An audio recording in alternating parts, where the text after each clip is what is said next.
যুদ্ধ থেমেছে এমনটাই ভেবেছিল বিশ্ব।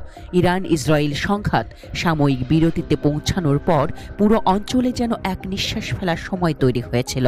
কিন্তু সেই শান্তিই যেন দীর্ঘস্থায়ী হলো না। হঠাৎই ইয়েমেনের হুথি গোষ্ঠী ইসরায়েলের বিরুদ্ধে আবারও এক ভয়ঙ্কর বার্তা ছুড়ে দিল। এইবার তাদের অস্ত্র দূরপাল্লার জুলফিকার ব্যালিস্টিক ক্ষেপণাস্ত্র। শনিবার ২৮ জুন হুথি সামরিক মুখপাত্র ইয়াহিয়া সারি ঘোষণায় বলেন, ইসরায়েলের দক্ষিণাঞ্চলে একটি সংবেদনশীল স্থাপনায় জুলফিকার ক্ষেপণাস্ত্র দিয়ে হামলা চালানো হয়েছে। আল মাসিরা টিভিতে সম্প্রচারিত ওই ঘোষণায় তিনি দাবি করেন, ক্ষেপণাস্ত্রটি সফলভাবে লক্ষ্যবস্তুতে আঘাত হেনেছে। এই হামলা ইরান ইসরায়েল যুদ্ধবিরতির পর প্রথম এমন ঘটনা যেখানে ইসরায়েলের আকাশে আবার সাইরেন বাজল। দক্ষিণ ইসরায়েলের বিস্তীর্ণ এলাকা জুড়ে, বিশেষ করে বীরশেভা, দিমোনা এবং ডেড সি অঞ্চলে আতঙ্ক ছড়িয়ে পড়ে। হাজার হাজার মানুষ নিরাপত্তা বাংকারে আশ্রয় নেয়।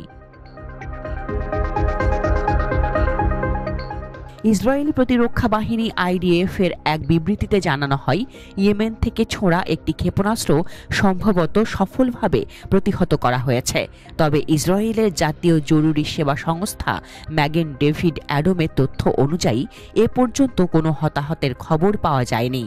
তবে এখানেই শেষ নয়। ইয়াহিয়া সারি আরও দাবি করেন, এই সপ্তাহেই হুথি বাহিনী একাধিক সামরিক অভিযান চালিয়েছে ইসরায়েলের ৩টি প্রধান শহরে, বীরশেভা, তেল আবিবের জাফা অঞ্চল এবং হাইফা। এই সব হামলায় ব্যালিস্টিক ক্ষেপণাস্ত্র এবং ড্রোন ব্যবহার করা হয়েছে। সারির ভাষায়, এই সব অভিযান শতভাগ সফল।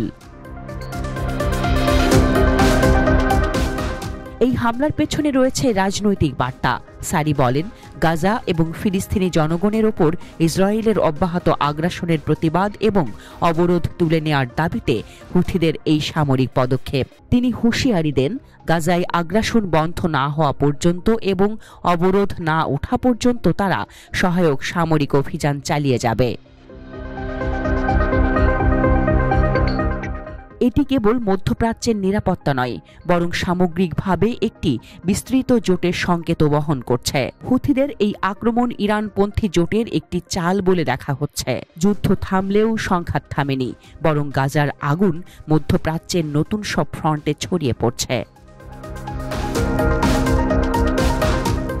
বিশ্লেষকরা বলছেন, এই হামলা ইসরায়েলের ক্ষয়িষ্ণু প্রতিরক্ষা সক্ষমতা ও একাধিক ফ্রন্টে যুদ্ধের চাপ স্পষ্ট করছে। একই সঙ্গে এটি প্রমাণ করে, ইয়েমেন থেকেও এখন ইসরায়েলের ওপর প্রকৃত সামরিক চাপ সৃষ্টি করা সম্ভব হচ্ছে।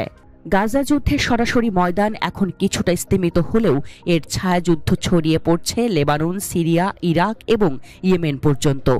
ফলে প্রশ্নটা উঠছে নতুন করে, এই যুদ্ধের আসল সমাপ্তি কোথায়?